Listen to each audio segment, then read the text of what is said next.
onto my DM and said, Ma, the truth is, in our generation, there are many deceits. There's so much deceit. I want a man that can perform. A man that will be able to have sex with me. Rounds of sex. I say, wow. Not even rounds of sex. He said, yes, ma. Because you see, you get into marriage now, the man cannot perform because of me. I say, can you imagine that? Why did Adam not interrogate God? Look, as one of the qualities I should look for in Eve, that she should be able to perform.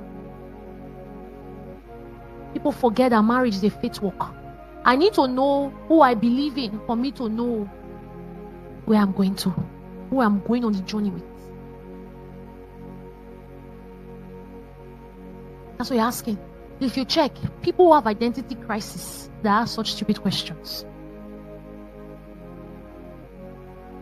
What did Adam know about sex? So what do you people know? That's the generation, unfortunately, we are in. You see the next, you see a celebrity who can give birth outside wedlock and is not ashamed. Even your fellow church members, they are no longer ashamed. My mom told me in her time, that people who are morally upright, but they're not spiritually upright. In their time, fear will not allow you. Say you are not even bold. Generation of our time, the God of this age has blinded. They're not ashamed. People boast about the things that could not be boasted about those days. Come publicly, and then somebody saying, somebody now has a reason, even your fellow protege now has a reason for, well, what's there after all? What's there after all? People may, but I cannot. Number 3.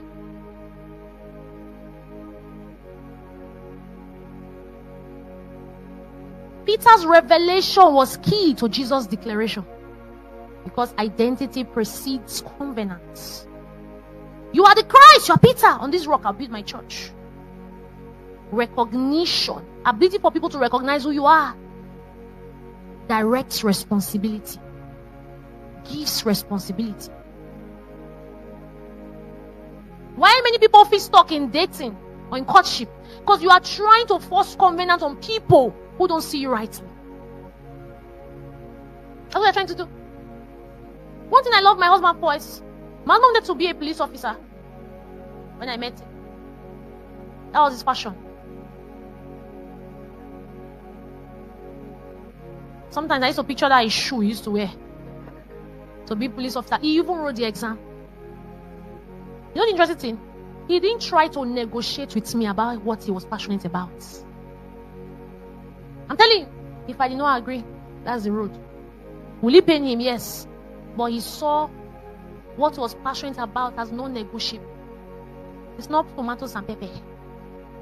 You can't chip in it for me. He was moving. I'm sure he saw my countenance. He was moving. He did tests. He did this. The only thing I was going to say, God, I pray for this man. I was praying, God, he will not pass.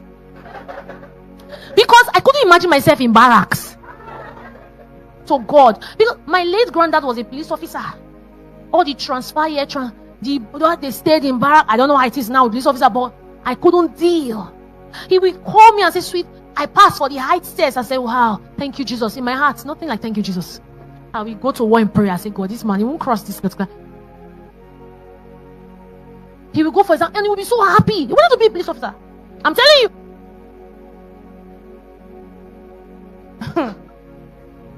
But my point is, it wasn't about me, it's about him. Be too selfish about your purpose. Let it be your first. Be selfish about where you are going to. Until you get to that point. When you get there, you will not compromise on just anybody. I can imagine Jesus being in this interview session until they got it.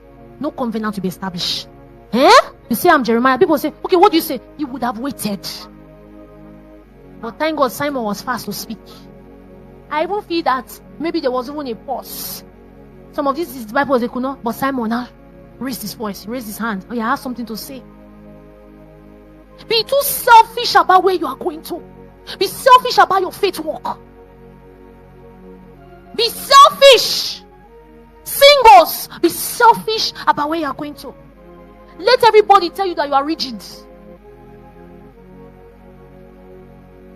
Let your waiting on God be so selfish that a selfless person finds you. Be selfish about your purpose, where you are going to in life. Be too selfish about it. Until you hear how they see you, don't say yes. Don't propose. Stop trying to force people that don't understand where you are going to. Stop forcing it. Do you know that when my husband was ordained, I'm sure you have heard the story, he was mistakenly chosen as a pastor. He went to preach. He's the one that has the story. So he went to preach somewhere, and then just like that, they just took him and ordained him right there in the church. And me now, I met him in a particular church. So I couldn't imagine myself switching to that church. I didn't even think that I would, ever attend that church. Maybe like go there for programs, but not become a member, much more a mama. Hey, Kalabosh. Do you know that me and my husband, we had serious disagreements? And me, I'm like, I can't. He wasn't also willing to pull out because of marriage. Because you're not talking about ungodly values. It is what is a godly direction. So why will I pull out of my destination because I'm trying to buy somebody over? I can try to tell you, this is where God is taking me to and all of that. I think you've heard of our Austin skill. He said, follow me and I will take you around the world. Follow me as I follow Christ. So at that point in time, he was following Christ. So even though I did not buy into it, he wasn't also ready to buy me over. I'm telling you. He was the thing I liked him for, the thing that you consider as your storm can later be your attraction. I disliked it about him, but God, focus was an attraction for me. He was a focused person. Until date he is. If my husband means to do something, you can't stop him. If you stop him, he will bind the devil. Hey! That's how he has been right from time. He told me he was serving in a bank. He told me he wanted to be an employer. He wanted to be a CEO. He wanted to be by himself. He knew. He was a man that knew what he wanted per season. I'm telling you, there are things I did not agree with. He moved. He moved. So you are trying to move out of when you should move somebody in. Jesus didn't change his name to Jeremiah. He didn't change his name to Elijah. He didn't change his name to John the Baptist. He only repeated the question, but he pointed to the people who were around him. Listen, it is possible that people can be around you but still don't know who you are. He didn't change it. Some of you are in a dating relationship with people for 7 years. You are wearing a ashwebi, but they don't know who you really are. And you know the funny thing? You have changed the question. You have stopped asking that question that has not been answered. They told you something in the first year. Love has blinded you. A love that sees. You are the one who is blind. You have changed. You have not gone back to that question. You haven't. You have changed it.